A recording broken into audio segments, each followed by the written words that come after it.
नमस्कार दोस्तों, आप सभी का स्वागत है आपका अपना यूट्यूब चैनल जीटीएम क्लासेस में।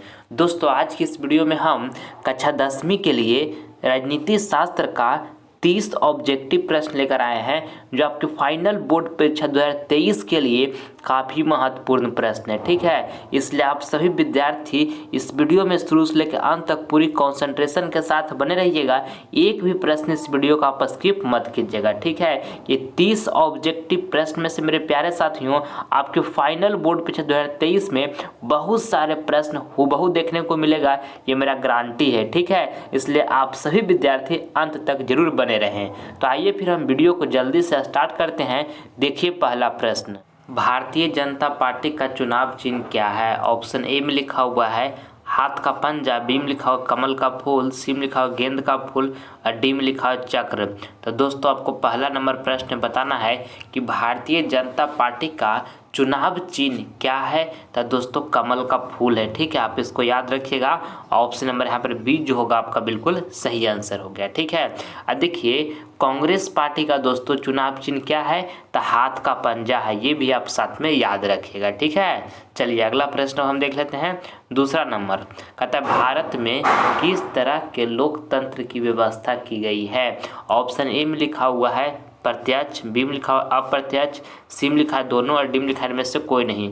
तो दोस्तों, आपको दूसरा नंबर प्रश्न बताना है कि भारत में किस तरह के लोकतंत्र की व्यवस्था की गई है? तो अप्रत्यक्ष की गई है। ठीक है, ऑप्शन नंबर यहाँ पे बी जो होगा आपका बिल्कुल सही उत्तर हो गया। ठीक है, आप इसको अच्छी तरीके से ध्यान में रखिएगा।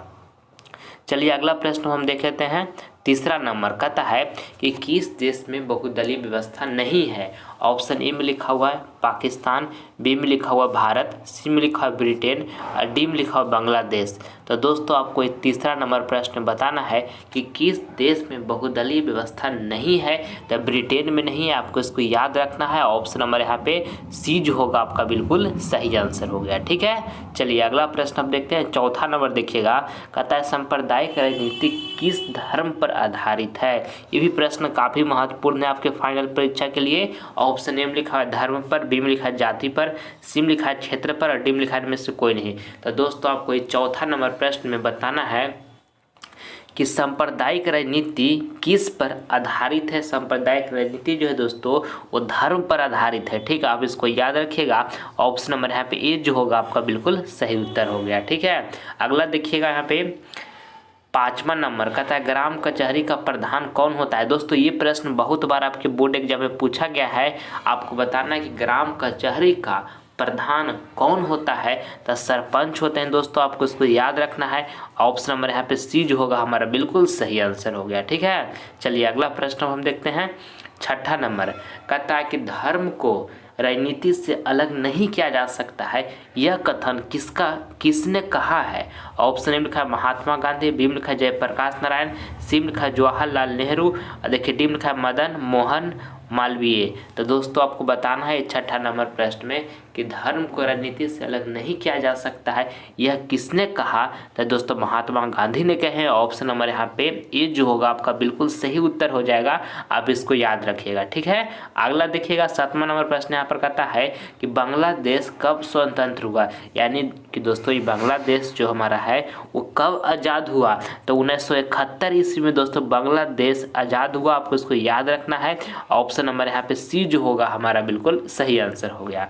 आइए अगला प्रश्न देखते हैं। 8 नंबर कहता है भारतीय लोकतंत्र के कितने अंग हैं?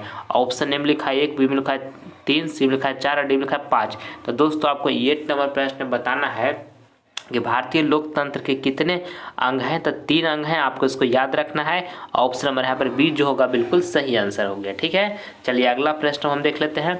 9 नंबर कहता है भारत में सर्वोच्च न्यायालय के मुख्य न्यायाधीश की नियुक्ति कौन करता है? दोस्तों, ये प्रश्न काफ़ी महत्वपूर्ण है आपके फाइनल बोर्ड परीक्षा के लिए। आपको बताना है कि भारत में सर्वोच्च न्यायालय के मुख्य न्यायाधीश की नियुक्ति कौन करता है? तो राष्ट्रपति करते हैं बाबू, आपको इसको याद रखना है। ऑप्शन नंबर यहाँ पर बी जो होगा बिल्कुल हमारा सही आंसर हो गया। ठीक है, चलिए आगे बढ़ते हैं हम 10वां नंबर प्रश्न की ओर। कहता है कि बिहार में पंचायती राज्य व्यवस्था का कार्यकाल कितना होता है। ये प्रश्न 10वां नंबर प्रश्न दोस्तों आपकी फाइनल बोर्ड परीक्षा के लिए काफ़ी महत्वपूर्ण प्रश्न है। आपको बताना कि बिहार में पंचायती राज व्यवस्था का दोस्तों कार्यकाल जो होता है वो कितना होता है, तब 5 वर्ष का होता है। आपको इसको अच्छे तरीके से याद रखना है। ऑप्शन नंबर यहाँ पे बी जो होगा आपका बिल्कुल सही उत्तर हो गया। अगला देखिएगा 11 नंबर। और मेरे प्यारे साथियों, आप सभी विद्यार्थी इस वीडियो में 1 से लेकर 30 तक पूरी कंसंट्रेशन के साथ बने रहें। एक भी प्रश्न इस वीडियो का आप स्किप मत कीजिएगा। ये 30 ऑब्जेक्टिव क्वेश्चन आपके फाइनल बोर्ड परीक्षा 2023 के लिए काफ़ी महत्वपूर्ण प्रश्न है। ठीक है, ये 30 में से जो प्रश्न भी आपको लगे कि हमें याद नहीं है बाबू, उसे नोटबुक पर आप लिख लीजिए और उसे याद कर लीजिए। अगर जो अभी से भी काम करते हैं तो आपका फाइनल बोर्ड परीक्षा 2023 आते आते तक आपका काफ़ी शानदार तैयारी हो जाएगा, जो दोस्तों आपको 480 प्लस अंक दिलवाने का क्षमता रखता है। ठीक है, इसलिए अभी से भी आप सभी विद्यार्थी अच्छे से पढ़ाई कीजिए। जहां भी जो प्रश्न लगता है हमको याद नहीं है, उसे नोट कॉपी पर तुरंत लिखिए, उसे बार बार रिवीजन करते रहिए। ठीक है, आप काफ़ी अच्छा स्कोर कर पाइएगा फाइनल परीक्षा 2023 में। ठीक है, चलिए देखिएगा यहाँ पे 11 नंबर प्रश्न यहाँ पे देखिएगा, कहता है कि राजनीतिक दल की नींव सर्वप्रथम, यहाँ पे लिखा राजनीतिक दल की नींव सबसे पहले लिखा है दोस्तों, सबसे पहले किस देश में पड़ी। ऑप्शन ए में लिखा है अमेरिका में, बी में लिखा हुआ चीन में, सी में लिखा है ब्रिटेन में और डी में लिखा हुआ भारत में। तो दोस्तों आपको ये 11 नंबर प्रश्न बताना है कि राजनीतिक दल की नींव सबसे पहले किस देश में पड़ी, तो ब्रिटेन में पड़ी। इसको भी आपको अच्छी तरीके से याद रखना है, काफ़ी ही महत्वपूर्ण प्रश्न 11 नंबर। ठीक है, चलिए अगला प्रश्न हम देखते हैं। देखिएगा 12 नंबर कहता है समवर्ती सूची में रखा जाता है। ऑप्शन ए में लिखा है राज्य को, बी में लिखा है केंद्र को, सी में लिखा है राज्य और केंद्र दोनों को और डी में लिखा है इनमें से कोई नहीं। तो दोस्तों आपको ये 12 नंबर प्रश्न में बताना है कि समवर्ती सूची में रखा जाता है तो राज्य और केंद्र दोनों को रखा जाता है। ठीक है, राज्य और केंद्र दोनों को रखा जाता है। ऑप्शन नंबर यहाँ पे सी जो होगा आपका बिल्कुल सही आंसर हो गया। ठीक है, चलिए अगला प्रश्न हम देख लेते हैं। देखिएगा अगला प्रश्न यहाँ पे 13 नंबर कहता है पटना नगर निगम के प्रधान को क्या कहा जाता है। ये भी काफ़ी महत्वपूर्ण प्रश्न है। ऑप्शन ए में लिखा हुआ है महापौर, बी में लिखा है नगर प्रधान और देखिए सी में लिखा है नगर सचिव और डी में लिखा है जिला परिषद। तो दोस्तों आपको ये 13 नंबर प्रश्न बताना है कि पटना नगर निगम के प्रधान को क्या कहा जाता है। तो महापौर कहा जाता है। क्या कहा जाता है? महापौर कहा जाता है। ऑप्शन नंबर यहाँ पे ए जो होगा आपका बिल्कुल सही उत्तर हो जाएगा। आपको इसको याद रखिएगा। ठीक है, चलिए अगला प्रश्न अब देखते हैं। देखिएगा 14 नंबर का था चिपको आंदोलन किससे संबंधित है। दोस्तों आपको बताना है कि चिपको आंदोलन जो है वो किससे संबंधित है। तो पेड़ काटने के दोस्तों विरोध से संबंधित है। इसको याद रखिएगा। ऑप्शन नंबर ए यहाँ पे सही आंसर हो जाएगा। ये काफ़ी महत्वपूर्ण प्रश्न है दोस्तों, इसको आप अच्छे तरीके से याद कर लीजिएगा। ठीक है, काफ़ी महत्वपूर्ण है। इस सब्जेक्टिव में भी दोस्तों पूछा जाता है कि चिपको आंदोलन का कारण क्या है। चिपको आंदोलन का पूरा विस्तार में वर्णन करें। तो सब्जेक्टिव क्वेश्चन को भी आप अच्छी तरीके से याद कर लीजिएगा, क्योंकि ये प्रश्न हमेशा आपके बोर्ड एग्जाम में देखने को मिलता है। ठीक है, चलिए अगला देखते हैं हम 15 नंबर कहता है बिहार में संपूर्ण क्रांति का नेतृत्व किसने किया। ऑप्शन ए में लिखा हुआ है मोरारजी देसाई, बी में लिखा है जयप्रकाश नारायण, सी में लिखा है नीतीश कुमार और डी में लिखा है इंदिरा गांधी। तो दोस्तों आपको 15 नंबर प्रश्न बताना है।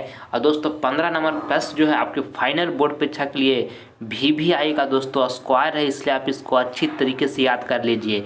बिहार में संपूर्ण क्रांति का नेतृत्व निम्न में किसने किया। तो दोस्तों जयप्रकाश नारायण ने किए हैं। ऑप्शन नंबर यहाँ पर बी जो होगा आपका बिल्कुल सही आंसर हो जाएगा बाबू, इसको आप एकदम रट जाइए। ठीक है, चलिए अगला देखते हैं हम। देखिए 16 नंबर प्रश्न कहता है कि सामाजिक विभाजन का आधार कौन सा है। ऑप्शन ए में लिखा है जाति, बी में लिखा है धर्म, सी में लिखा है लिंग और डी में लिखा है ये सभी। तो दोस्तों आपको इस 16 नंबर प्रश्न में बताना है कि सामाजिक विभाजन का आधार कौन सा है। तो देखिए जाति भी है, धर्म भी है और लिंग भी है। तो राइट आंसर जो होगा ये सभी। ऑप्शन नंबर यहाँ पे डी जो होगा आपका बिल्कुल सही आंसर हो जाएगा। अच्छे तरीके से इसको याद रखिएगा। ठीक है, चलिए अगला प्रश्न हम देखते हैं। देखिएगा 17 नंबर प्रश्न यहाँ पे देखिएगा, कहता है कि ताड़ी विरोधी आंदोलन किस राज्य में शुरू किया गया था। दोस्तों काफ़ी महत्वपूर्ण प्रश्न है। आपको बताएं कि ताड़ी विरोधी आंदोलन किस राज्य में शुरू किया गया था।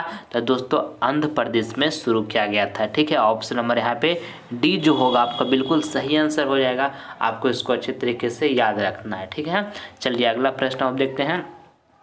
देखिएगा यहाँ पे 18 नंबर प्रश्न कहता है कि निम्न में से कौन संघ सरकार का उदाहरण है। काफ़ी महत्वपूर्ण प्रश्न है दोस्तों ये 18 नंबर आपके बोर्ड एग्जाम के लिए। आपको बताना है कि निम्न में से कौन जो है वो संघ सरकार का दोस्तों उदाहरण है। तो दोस्तों कौन उदाहरण है? अमेरिका है। ठीक है, याद रखिएगा, काफ़ी महत्वपूर्ण प्रश्न है। ऑप्शन नंबर ए यहाँ पे बिल्कुल सही आंसर हो गया। ठीक है, चलिए अगला प्रश्न हम देख लेते हैं। 19 नंबर देखिएगा, 18 हो गया, चलिए 19 कहता है यहाँ पे श्रीलंका कब आज़ाद हुआ। दोस्तों ये भी काफ़ी शानदार प्रश्न है, बताइए श्रीलंका कब आज़ाद हुआ। तो 1948 ईस्वी में दोस्तों श्रीलंका आज़ाद हुआ। आपको इसको याद रखना है। ऑप्शन नंबर यहाँ पे सी जो होगा बिल्कुल सही आंसर हो गया। ठीक है, देखिए अपना भारत दोस्तों कब आज़ाद हुआ, तो अपना भारत दोस्तों 1947 में आज़ाद हुआ। ये भी याद रखिएगा, ये तो सारे बच्चे जानते होंगे क्योंकि बहुत ही आसान प्रश्न है ना। जानते होंगे सारे विद्यार्थी कि नहीं? बिल्कुल जानते होंगे। चलिए देखिए अगला प्रश्न 20 नंबर बताने का प्रयास कीजिए आप सभी विद्यार्थी। कहता है कि भारत की वित्तीय राजधानी के रूप में किसे जाना जाता है। ठीक, ऑप्शन ए में लिखा हुआ है बेंगलुरु को, बी लिखा है मुंबई को, सी लिखा है नई दिल्ली को और डी लिखा है पटना को। बताइए सारे विद्यार्थी, भारत में दोस्तों वित्तीय राजधानी के रूप में किसे जाना जाता है। तो दोस्तों मुंबई को जाना जाता है। ठीक है, ऑप्शन नंबर यहाँ पर बी जो होगा आपका बिल्कुल सही आंसर हो गया। ठीक है, चलिए आगे बढ़ते हैं हम 21 नंबर प्रश्न की ओर। अब मेरे प्यारे साथियों, आप सभी विद्यार्थी मन से पढ़ाई कीजिए क्योंकि फाइनल बोर्ड परीक्षा 2023 आने में दोस्तों लगभग आपके पास 3.5 मंथ का समय बचा हुआ है। इसलिए अभी से भी पूरी अच्छी तरीके से पढ़ाई कीजिए। सब्जेक्टिव क्वेश्चन पर भी विशेष करके ध्यान दीजिए बाबू, और ऑब्जेक्टिव क्वेश्चन पर भी ध्यान दीजिए। देखिए सब्जेक्टिव क्वेश्चन को क्या कीजिए ना, आप लिख के याद कीजिए। लिख के जब याद कीजिएगा ना बाबू तो आपको ज़्यादा मतलब देर तक याद रखेगा और बोर्ड एग्जाम में आपको लिखने में काफ़ी आसान महसूस होगा।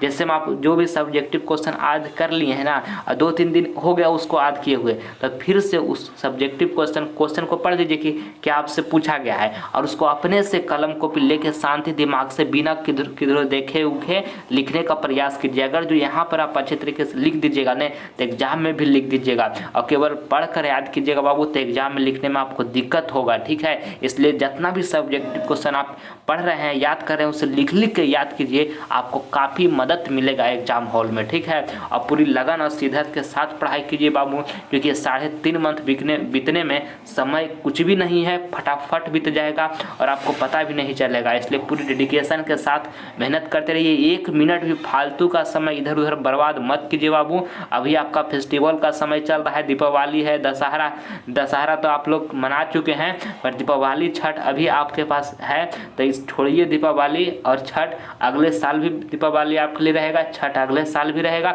और ये फाइनल बोर्ड परीक्षा 2023 बोर्ड एग्जाम जो आपका मैट्रिक का होने वाला है, ये 2023 बोर्ड एग्जाम आपका ज़िंदगी में कभी नहीं लौट कर आएगा। इस बात को ध्यान में रखिएगा। इसलिए आप सभी विद्यार्थी अच्छे से पढ़ाई कीजिए और माता पिता को हमेशा रिस्पेक्ट कीजिए। माता पिता आपसे बहुत उम्मीद किए हुए हैं बाबू, हमारा बेटा या बेटी आगे चलकर हमारा समाज में नाम रोशन करेगा, आगे बड़ा आदमी बनेगा, कुछ अच्छा करेगा देश के लिए।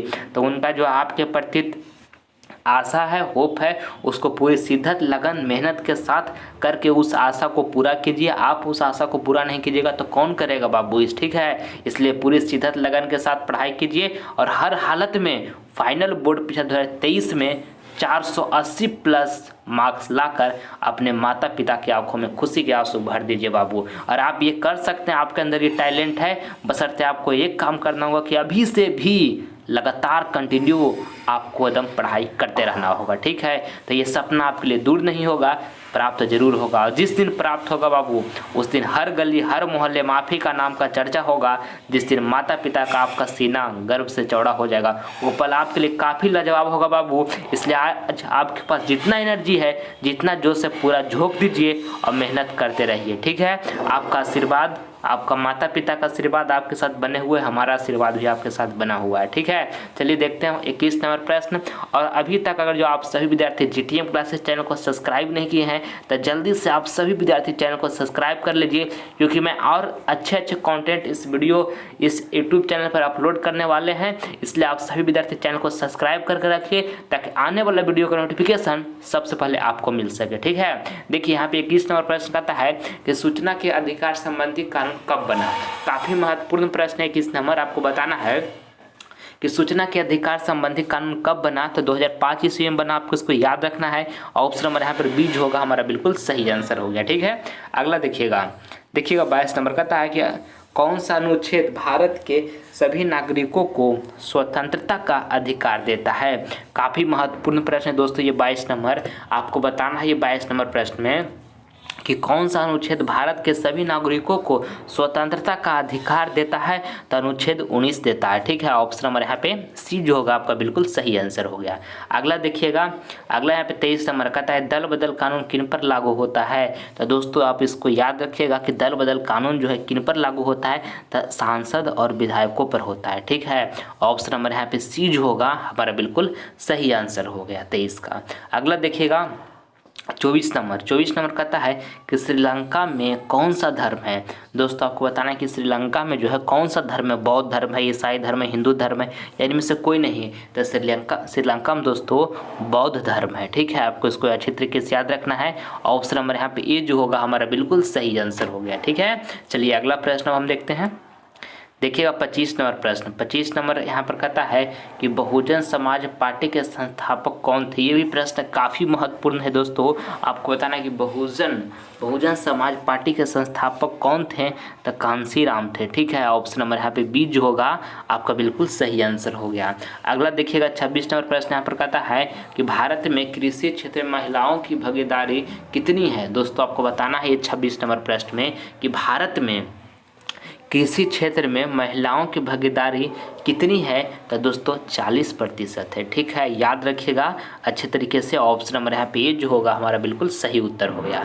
अगला देखिएगा 27 नंबर प्रश्न कहता है कि बिहार में दोस्तों पंचायती राज संस्थाएं हैं तो 3 स्तरीय हैं बाबू, इसको भी आपको अच्छे तरीके से ध्यान में रखना है, आपके बोर्ड एग्जाम में ये प्रश्न आ सकते हैं। ठीक है, चलिए अगला प्रश्न हम देखते हैं।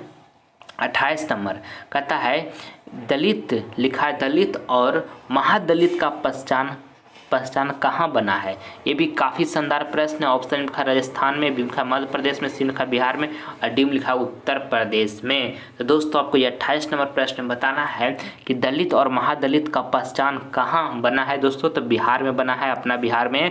ऑप्शन नंबर यहाँ पे सी जो होगा बिल्कुल सही आंसर हो जाएगा। ठीक है बाबू, चलिए अगला प्रश्न हम देखते हैं। 29 नंबर देखिएगा, कहता है भारत में कहाँ औरतों के लिए आरक्षण की व्यवस्था है? आहा, ये प्रश्न लल्लन टॉप प्रश्न है आपके फाइनल बोर्ड परीक्षा के लिए 2023 का पेपर में दोस्तों। ये प्रश्न 100% मतलब 100% जाकर छपेगा, इसलिए आप इसको अभी इसी वक्त याद कर लें। भारत में कहाँ औरतों के लिए आरक्षण की व्यवस्था है? तो पंचायती राज संस्थाएं में दोस्तों। ऑप्शन नंबर यहाँ पे डी जो होगा आपका बिल्कुल सही आंसर हो गया। ठीक है, चलिए अगला प्रश्न आप देखते हैं।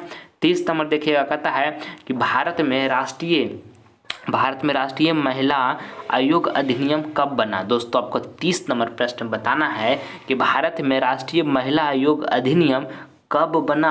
तो 1990 में बना। कब बना? 1990 ईस्वी में बना दोस्तों, याद रखिएगा। ऑप्शन नंबर डी जो होगा आपका बिल्कुल सही आंसर हो गया। ठीक है, चलिए अगला प्रश्न जो है दोस्तों आपका HW का प्रश्न है। आप सभी विद्यार्थी HW का जो ये प्रश्न है इसका जवाब आप कमेंट बॉक्स में दीजिएगा, आपको होमवर्क में इस प्रश्न को हम दे रहे हैं। ठीक है, आपको बताना है कि भारत में मतदाता होने की न्यूनतम आयु कितनी है? यानी कि दोस्तों भारत में वोट देने का जो न्यूनतम आयु होता है वो कितना वर्ष है? 16 वर्ष, 17 वर्ष, 18 वर्ष या 20 वर्ष? तो जो ऑप्शन सही लगेगा जवाब आप सभी विद्यार्थी कमेंट बॉक्स में दीजिएगा, आप सभी विद्यार्थी का हम रिप्लाई देंगे। ठीक है, और दोस्तों अगर ये वीडियो आप सभी विद्यार्थी को पसंद आया है तो दिल से इस वीडियो को एक लाइक करें और ज़्यादा से ज़्यादा इस वीडियो को अपने फ्रेंड के पास भी अभी और इसी वक्त शेयर करें। ठीक है, और चैनल को सब्सक्राइब नहीं किए तो आप सभी विद्यार्थी सब्सक्राइब कर दीजिए। इससे आपको फायदा क्या हुआ कि लाइव क्लास का नोटिफिकेशन सबसे पहले आपको ही मिलेगा। और हर हालत में दोस्तों माता पिता जो आपसे आशा किए हुए हैं, होप किए हैं, उसे जी जान मेहनत करके पूरा कीजिए। जब पूरा होगा तो आपको अंदर से बहुत ही अच्छा फीलिंग होगा बाबू, इतना अच्छा फीलिंग होगा जिसको आप कल्पना भी नहीं किए होंगे। इसलिए मेहनत करते रहिए और 480 प्लस मार्क्स फाइनल बोर्ड परीक्षा 2023 में प्राप्त करके माता पिता की आंखों में खुशी के आंसू बहाइए बाबू। ये पल आपके लिए काफ़ी लाजवाब होगा, इसलिए आप सभी विद्यार्थी डेडिकेशन और लगन के साथ पढ़ाई करते रहिएगा। आप सभी विद्यार्थी से हम अगले वीडियो में मिलते हैं।